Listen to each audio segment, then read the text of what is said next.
Fertilizers are used to maintain and improve landscape beauty and quality. In recent years, however, the increased use of home landscape and garden fertilizers has caused some concern about the potential pollution of surface and groundwater resources. The two fertilizer nutrients of most concern are nitrogen and phosphorus. These elements are needed by all plants for vigorous growth. Although a home landscape may seem small, the total area of lawns and gardens in the urban environment is significant. Runoff carrying these nutrients moves freely through surface drainage systems, increasing the risk for potential pollution problems. Proper fertilization using earth-kind techniques can enhance plant growth without polluting the environment. The misuse of fertilizer may not only harm the environment, but may also result in injury to landscape plants. Phosphorus is one of the macronutrients essential for plant growth. This nutrient can also be a primary cause of surface and groundwater contamination. Sometimes phosphorus in lawn and garden fertilizers is implicated as the source of pollution, but this is not an accurate assessment of the problem. Although misuse or misapplication may contaminate surface and groundwater, proper application poses no threat and may actually reduce pollution possibility. The major sources of phosphorus in runoff are from lawn clippings and tree leaves left in streets and gutters. Other sources of phosphorus in surface water may come from soil particles either blown by wind erosion or carried in runoff over bare soil. Inorganic phosphorus moves very little in soil.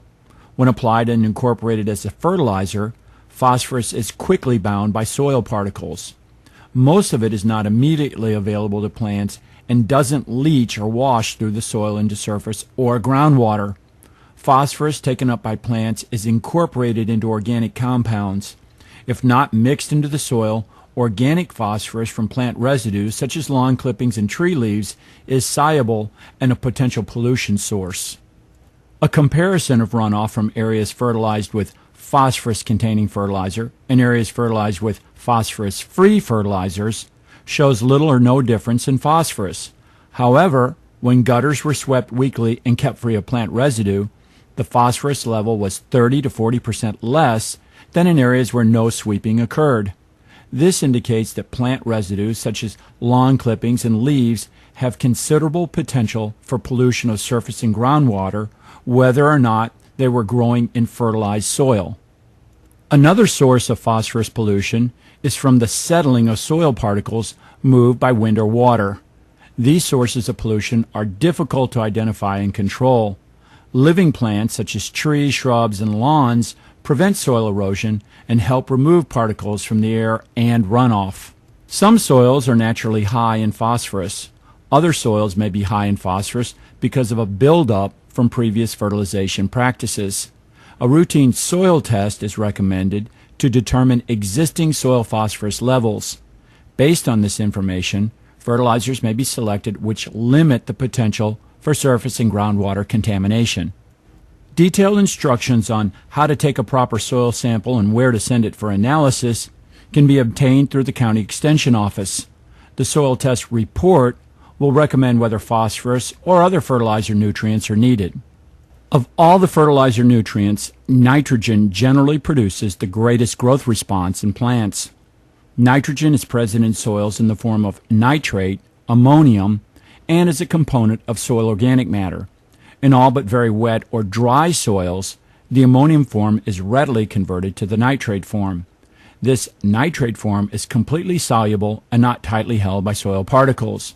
Therefore, nitrate can readily leach downward with percolating water and contaminate groundwater supplies. Water, with over 10 parts per million nitrate nitrogen, can cause methanoglobinemia, an inability among infants to use oxygen. This is the principal reason why health authorities are concerned about keeping nitrate out of drinking water supplies. Most nitrate contamination problems have been traced back to animal manure, septic tank sources, or fertilizer spills. However, overapplication of nitrogen fertilizer can also contribute to nitrate pollution, especially on sandy or coarse textured soils. This is because the nitrates not used by the plants can leach through the soil when excessive rainfall or irrigation occurs. Because of the mobility of nitrate in most soils, nitrogen soil tests are not used for making nitrogen fertilizer recommendations. General nitrogen fertilizer guidelines for lawns and gardens are as follows. For landscape areas, fertilize once or twice during the growing season at a rate of 1 to 2 pounds of actual nitrogen per 1,000 square feet of bed area.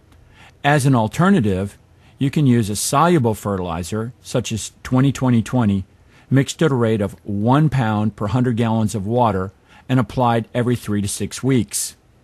For turfgrass areas, apply 1 pound of actual nitrogen per 1,000 square feet of lawn area. Using more than this at a time can promote excessive growth, turf diseases, and other problems. Nitrogen is very water soluble, and excessive nitrogen can lead to nitrate problems in runoff during rainfall and excessive irrigation. Most homeowners purchase blended fertilizers, for example, 10-10-10, 10-5-10, 24-3-3, 15-30-15, and so forth. These numbers stand for the percentage of nitrogen, phosphate, and potash in the fertilizer. As an example, 100 pounds of a 10-5-10 would contain 10 pounds of nitrogen, 5 pounds of phosphate, and 10 pounds of potash. A 50-pound bag would contain 5 pounds of nitrogen, 2.5 pounds of phosphate, and 5 pounds of potash. If the soil test shows phosphorus is high, then a fertilizer with a low or 0 percentage of phosphate should be selected, such as 20-0-10, 26-3-3, 24-3-8, and so forth. These fertilizers are relatively high in nitrogen and low in phosphorus and potassium. Continuous use of fertilizers high in phosphorus, such as 10-10-10 or 15-30-15, will result in buildup of soil phosphorus. Organic amendments, such as composted manure, contain phosphorus and may also contribute to a buildup of soil phosphorus. The following earth-kind guidelines will greatly reduce the potential for surface and groundwater contamination from nitrogen and phosphorus fertilizers. Have your soil tested and follow soil test recommendations. Water your lawn after fertilizing, but don't allow water to run off into streets or surface water. Any fertilizer spilled on sidewalks, streets, or other paved areas should be promptly cleaned up. Clippings not left on the lawn, leaves, and other plant debris should be removed as soon as possible from street gutters, sidewalks, and driveways. This plant material can be composted, used in the garden as a mulch, or disposed of through appropriate community services. When mowing lawns, do not direct clippings into the street or surface water.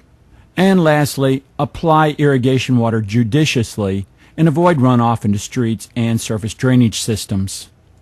Improper use of lawn and garden fertilizers may contribute to pollution of surface and groundwater. Avoiding over-application of fertilizer by following soil test guidelines, as well as practicing simple landscape maintenance techniques, will help reduce potential pollution problems and protect our valuable natural resources. This concludes the module on landscape fertilization.